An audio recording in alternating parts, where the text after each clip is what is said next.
सतगुरु नानक का मृतिक शरीर क्यों नहीं मिला। साध संगत जी, आज की साखी सतगुरु नानक देव जी महाराज की है।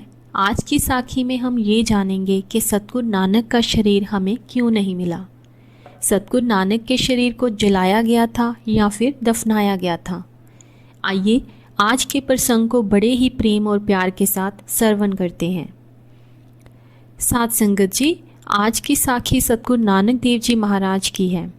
जब सतगुरु ने अपना शरीर त्यागा था, उस समय दो विधियों का प्रचलन हुआ करता था। एक वैदिक तरीके से शरीर को जलाया जाता था और दूसरा मुसलमानों में शरीर को दफनाया जाता था।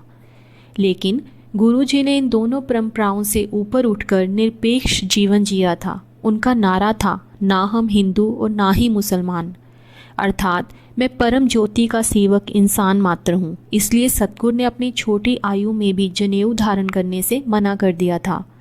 सतगुरु अपने आप को किसी धर्म या जाति से बांधना नहीं चाहते थे।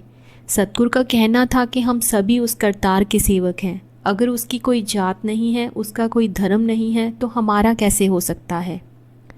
और सतगुरु का कहना था कि स्त्री और पुरुष को भी लेकर बहुत सारे मतभेद उत्पन्न किए जाते हैं, जबकि दोनों को समाज में एक जैसा सम्मान मिलना चाहिए।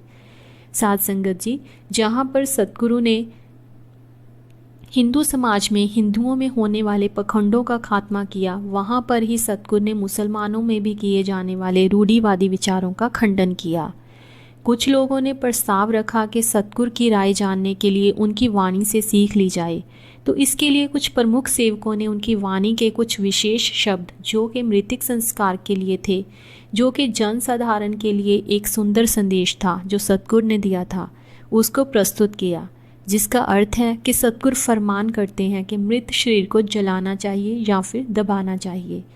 बानी में सतगुरु कहते हैं कि जो मुसलमान लोग ये समझते हैं कि जिन शरीरों को मृत्यु के समय जलाया जाता है वे दोजख की आग में, भाव नरक की आग में जलते हैं, परंतु वह ये बात भूल जाते हैं कि जिस जगह मुर्दों को दबाया जाता है वहाँ भी मिट्टी कभी कभी कुम्हार के हाथों में लग जाती है और कुम्हार उस मिट्टी का बर्तन बनाने के लिए ले जाता है और उसको घड़ के मिट्टी के बर्तन और ईंटें बनाता है। और अंत में मुस्लिम की कब्र की मिट्टी भी आग में जलती है और पुकार करती है और रोती है।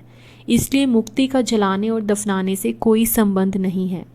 हे नानक, जिस करतार ने इस जगत को बनाया है केवल वही इस भेद को जानता है। और आगे सतगुरु फरमाते हैं कि किसी को जलाया जाता है, किसी को दफनाया जाता है, किसी को कुत्ते खाते हैं, किसी का जल प्रभा कर दिया जाता है और कोई सूखे कुएं में रख दिए जाते हैं। परंतु हे नानक, शरीर को जलाने से और दबाने से, दफनाने से ये पता नहीं चलता कि रूहें कहाँ जा बसती हैं।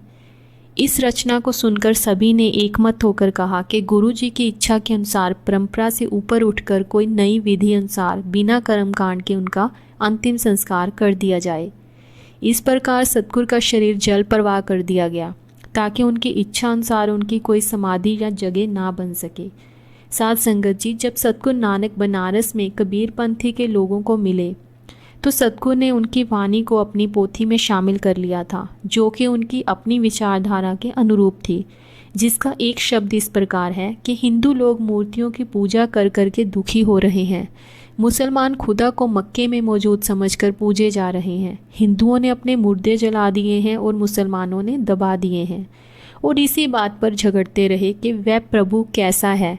हे प्रभु, ये बात समझ में ना आई। सतगुरु नानक की मृत्यु के बाद क्या हुआ, उस पर बहुत सारे ज्ञानियों ने अपने मतभेद दिए हैं कि जब सतगुरु नानक की मृत्यु हुई तो हिंदू और मुसलमानों में इस बात को लेकर झगड़ा हुआ कि कौन उनके शरीर को जलाएगा और कौन दफनाएगा। तो कहते हैं कि सतगुरु का शरीर फूलों में परिवर्तित हो गया था। कुछ लोग कहते हैं कि जबकि सतगुरु का परिवार था तो फिर ऐसे मतभेद क्यों हुए कि उनके शरीर को कौन जलाएगा और कौन दफनाएगा, उनका शरीर जलाया जाएगा या फिर दफनाया जाएगा।